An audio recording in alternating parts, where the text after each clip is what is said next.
Have you ever heard the story of the girl whose words turned to gold? It all started with a simple act of kindness to a stranger by a river. Every word she spoke after that caused jewels to fall from her lips.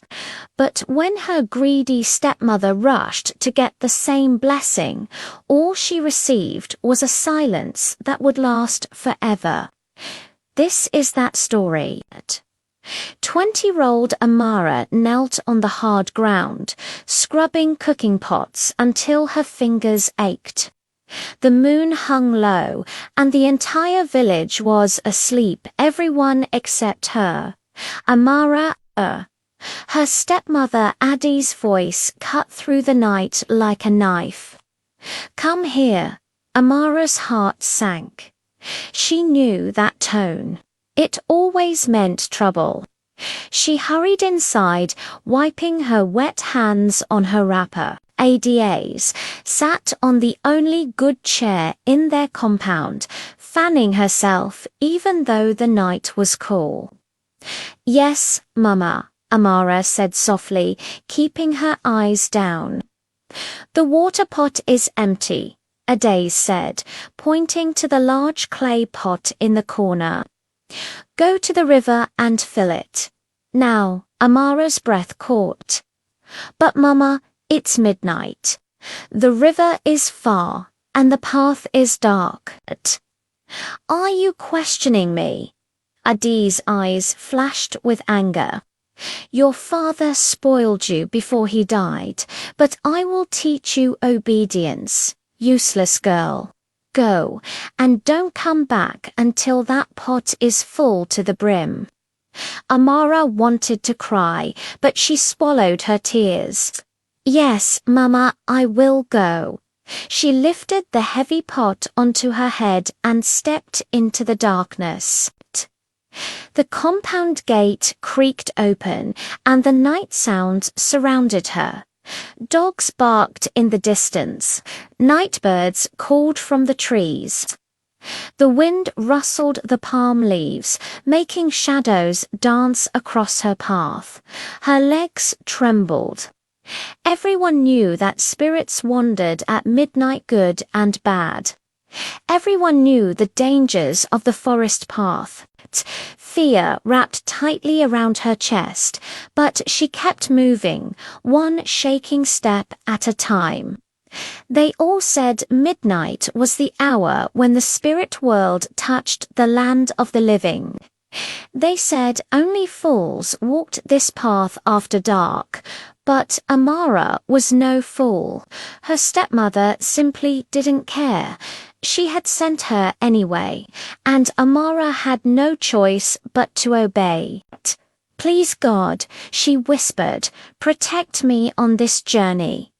The path to the river was long and winding. Amara had walked it 1,000 times in daylight, but tonight it felt like a different world. The trees looked taller, darker, closer, as if they were leaning in to watch her pass. Every shadow seemed to move, staring at her with invisible eyes. Every sound, the crack of a twig, the rustle of leaves, the soft hoot of an owl made her jump. "It's just my imagination," she told herself, her voice shaking inside her head. "There is nothing here." She hugged the pot and kept walking, forcing her feet forward. She tried to think of beautiful things to distract herself from the fear. She thought about her sweet, loving mother who had passed away 3 years ago. Her mother was kind and gentle, always singing while she worked. After she died, her father remarried, hoping to give Amara a new mother, but Ada's showed her true cruel nature the moment her father died 6 months later.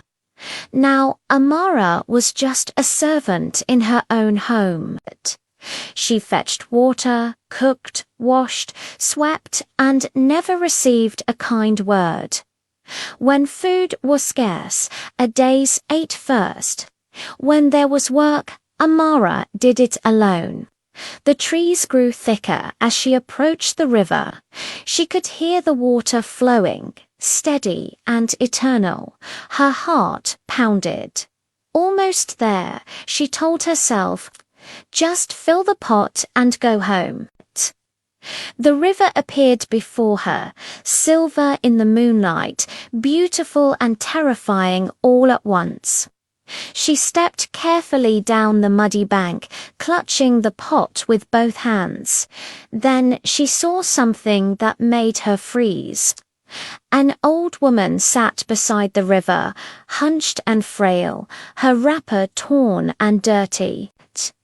She looked up at Amara with tired eyes. "Child," the old woman said, her voice weak and trembling, "I am so thirsty. Please, could you give me water?" What will Amara do? What secrets does the old woman hold?